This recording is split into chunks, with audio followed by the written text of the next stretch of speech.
Channel. Pada kesempatan kali ini kita akan membahas tentang merasionalkan penyebut pecahan bentuk akar.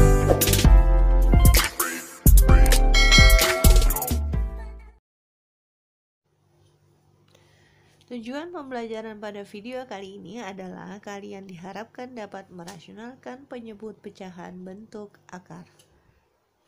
Mari kita awali pembelajaran ini dengan membaca Bismillahirrahmanirrahim. Maksud dari merasionalkan penyebut bentuk akar maksudnya adalah merubah bentuk pecahan yang penyebutnya ada bentuk akarnya menjadi tidak ada bentuk akarnya dengan cara mengalihkan dengan sekawan dari penyebutnya. Untuk lebih jelasnya, yuk kita lihat contoh soal berikut ini. Sekarang kita masuk ke contoh soal. Contoh soal yang pertama, 2/akar 7. Bagaimana cara merasionalkan penyebut pecahan bentuk akar? Intinya sih kalau merasionalkan penyebut pecahan bentuk akar tuh intinya gini. Kalau ada ada pecahan, kemudian penyebutnya itu dalam bentuk akar, maka itu kita bagaimana caranya supaya penyebut pecahannya ini akarnya hilang. Intinya seperti itu. Nah, caranya bagaimana? Caranya kita kalikan dengan sekawannya. Maksudnya sekawan apa? Kita lihat di sini penyebutnya. Kalau penyebutnya akar 7, maka kita kalikan di sini akar 7 per akar 7. Jadi kita lihat dari penyebut pecahan di sini. Kalau nanti di sini akar 5, berarti kalinya sama akar 5 per akar 5. Kenapa sama? Karena kalau akar 7 dibagi akar 7 itu kan hasilnya 1. Kalau dikali 1 kan berarti kita nggak merubah bentuk aslinya. Jadi makanya ini harus sama, tidak boleh berbeda. Oke, sekarang kita hitung. 2 kali akar 7 itu sama dengan 2 akar 7. Kemudian akar 7 kali akar 7, akar 49. Ini perlu diperhatikan ya. Jadi kalau misalnya yang satunya tidak ada tanda akar, yang satunya pakai tanda akar, bagaimana cara mengalihkannya? Itu tinggal tempelin aja. Jadi langsung tulis 2 akar 7, tanda kalinya hilang. Tapi kalau kedua-duanya ada tanda akar, maka itu langsung dikali 7 kali 7, 49. Tapi kalau ini berbeda, bukan 2 kali 7, 14, nggak bisa. Kenapa nggak bisa? Karena ini nggak ada akar, ini ada akar, berbeda. Kalau ini kan sama. Gitu ya. Oke, kita lanjutin. Maka 2 akar 7, akar dari 49 berapa? 7. Nah, jadi nanti kalau misalnya akar sama-sama ada akar, kemudian angkanya sama-sama 7, kalian boleh langsung nulis hasilnya 7 tanpa harus menulis akar 49. Ya, jadi ini cara cepatnya. Akarnya hilang, tinggal angka 7. Oke ya. Contoh yang kedua,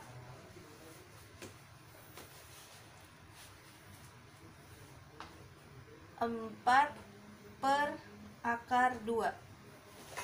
Sama seperti tadi, kita kalikan dengan sekawannya, yaitu akar 2 per akar 2. Kenapa akar 2 per akar 2? Karena di sini penyebutnya adalah akar 2. Jadi kita ngikutin, harus sama. Oke, kita hitung hasilnya. 4 kali akar 2, ingat ini tidak ada akar, ini ada akar. Berarti karena dia berbeda, tinggal kita tempelin saja. Tuh, ya. Tinggal tempelin. Akar 2 kali akar 2, kita pakai cara cepatnya aja, hasilnya 2. Kenapa 2? Karena sama-sama akar 2. Jadi akarnya hilang, tinggal angka 2, gitu ya. Nah, setelah dapat hasilnya, kita lihat nih. Ini yang tidak ada akar, yang diperhatikan yang tidak ada akarnya ya. Di sini pembilangnya 4, penyebutnya 2. Nah, ini kan 4 bisa dibagi 2 kan? Atau bisa sama-sama dibagi 2, kita coret. 4 dibagi 2, 2. 2 dibagi 2, 1. Boleh nggak yang dicoret yang di dalam akar? Nggak boleh. Kalau yang di dalam akar, bolehnya coret sama yang di dalam akar. Kalau yang tidak ada akar, coretnya sama yang tidak ada akar. Gitu ya. Jadi ini kalau disederhanakan menjadi 2. Ya kalau udah dicoret berarti hilang ya. akar 2 per 1. Kalau per 1 nggak usah ditulis. Contoh yang ketiga, misalnya 3 per 2 akar 5. Kita lihat nih. Ini kita ganti deh, akar 6. Kalau penyebutnya di samping tanda akar ada angka, maka kita kalikan, 2-nya nggak usah ikut. Yang kita ambil akarnya saja, yaitu akar 6 per akar 6. Jadi 2-nya biarkan saja. Kemudian kita kalikan, 3 kali akar 6 itu sama dengan 3 akar 6. Tempelkan saja ya, karena ini nggak ada akar, ini ada akar. Per, pertama tulis dulu angka 2, kemudian dikali, boleh nulis dikali atau boleh nulis titik ya. Jadi boleh kali, boleh titik. Kemudian akar 6 dikali akar 6 itu sama dengan 6, akarnya hilang.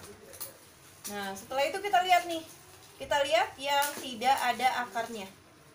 Ada nggak yang bisa dicoret? Sini ya, 3 sama 6. Sama-sama bisa dibagi 3. 3 bagi 3, 1. 6 bagi 3, 2. Oke, jadi hasilnya adalah 1 akar 6. Satunya tidak usah ditulis. Nah, ini 2.2 berarti 2 kali 2, 4. Atau boleh juga penulisannya 1/4 akar 6. Boleh. Contoh yang keempat, bagaimana kalau penyebutnya itu terdiri dari dua suku? Kalau tadi kan hanya satu suku, kalau ini ada operasi penjumlahannya. Caranya sama, kita kalikan sekawan. Sekawannya ini apa? Ini angkanya 3. Jadi fokus pada penyebutnya ya, bukan pada pembilangnya. Kalau di sini plus, berarti sekawannya adalah minus. Akar 2 per 3 min akar 2. Ingat, ini atas sama bawah, pembilang sama penyebutnya harus sama. Kenapa? Karena supaya kalau dibagi hasilnya 1. Kalau 1 tidak merubah bentuk aslinya. Oke, kita lanjutin. Sama dengan sini aja ya. Langkah kedua, yang atas pembilangnya di sini ada angka 3. Supaya nggak sama 3, angka 3-nya diganti aja biar nggak bingung. Oke, angka 5. Berarti di sini 5. Nah, tanda kalinya kita ganti dengan tanda kurung. Buka kurung. Buka kurung 3 dikurang akar 2 tutup kurung. Jadi nggak berubah ya yang atas. Hanya tanda kali berubah menjadi tanda kurung. Terus bagaimana yang bawahnya? Yang bawahnya kalikan sama pasangannya. 3 kali 3 sama dengan 9. Nulisnya agak ke tengah ya, di bawah ini.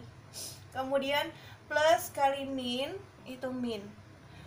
Penyebutnya di sini tandanya selalu min. Kenapa min? Karena pasti di sini dikalikannya sama lawannya. Kalau berbeda kan hasilnya minus. Oke, kemudian akar 2 dikali sama akar 2. Akar 2 kali akar 2, ingat ya. Karena ini sama-sama akar 2, maka akarnya hilang, tinggal 2. Terus langkah selanjutnya gimana? Kita lihat di bawah. Di sini 9 dikurang 2. 9 kurang 2 berapa? 7. Maka ini kita coret, kita ganti dengan 7. Terus langkah selanjutnya diapain lagi? Kita kalikan nih yang atas.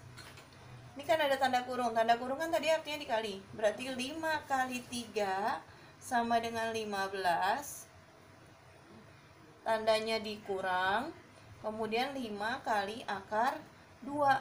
Ingat ya, ini tidak ada akar, ini ada akar. Ini berbeda. Berarti cara mengalihkan hasil kalinya adalah tempelkan saja 5 akar 2. Bukan jadi akar 10 ya, tapi 5 akar 2 per 7.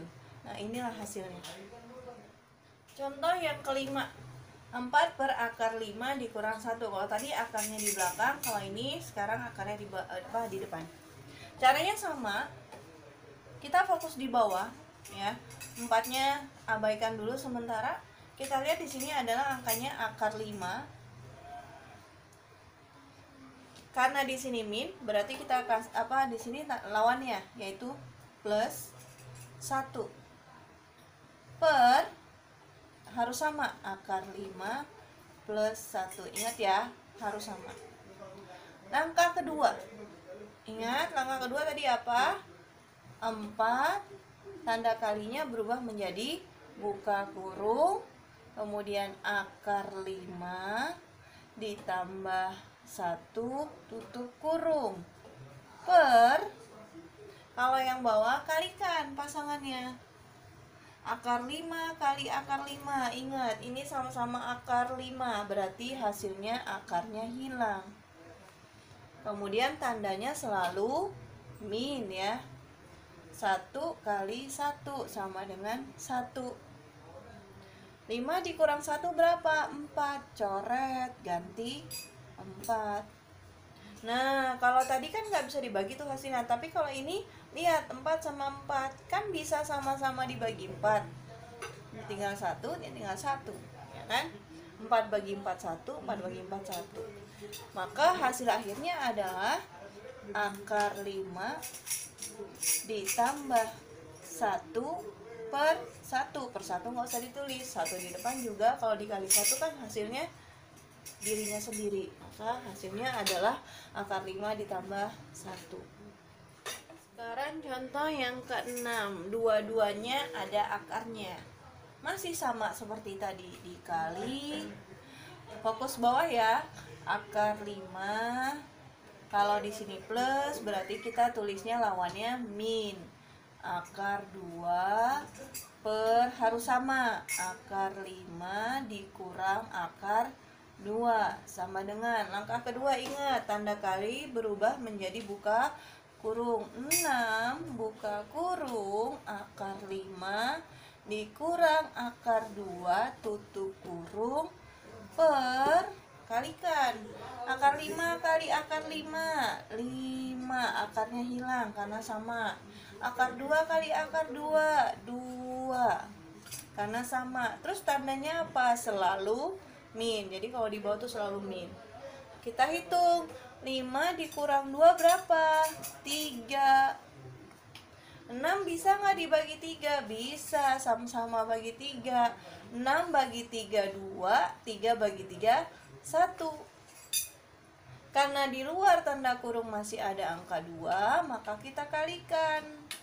2 kali akar 5, ingat ini berbeda, maka tinggal tempelin.